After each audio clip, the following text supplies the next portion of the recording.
terme de la loi cadre numéro 014/004 du 11 février 2014 de l'enseignement national, dispose la finalité de créer les conditions nécessaires à la formation des élites pour un développement harmonieux et durable d'une part, et d'autre part, l'éradication de l'analphabétisme.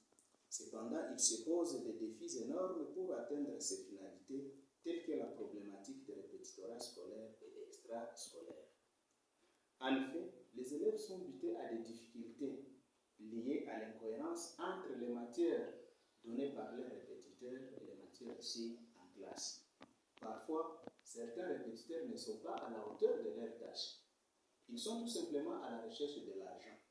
Et pour convaincre les parents qui leur donnent du travail, ils parviennent même à collaborer avec certains enseignants pour gonfler les résultats des enfants.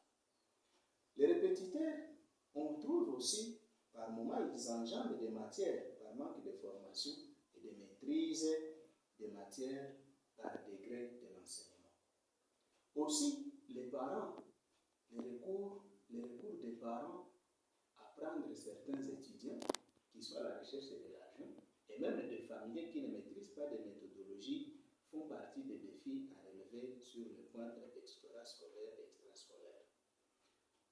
Quant à ce qui est du répétitorat scolaire, l'enseignant qui enseigne le même élève, et on le voit encore faire sa répétition, son répétitorat, il y a toujours des difficultés. L'enseignant cherche à se camoufler et à gonfler le résultat de l'enfant pour convaincre les parents que l'enfant est en train de monter de niveau alors que c'est juste une mascarade. Nous pensons que pour y remédier, il faudrait 1.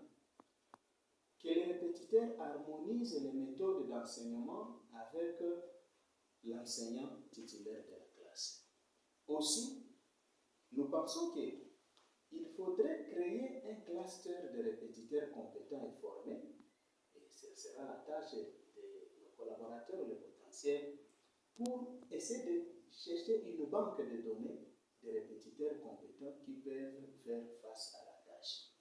Mais aussi, il faut que, sur le plan national, qu'on puisse essayer de chercher des mesures d'accompagnement des écoles pour essayer de les renforcer en matériel pour donner le meilleur d'eux-mêmes pour ces enfants et espérer ainsi de relever le niveau.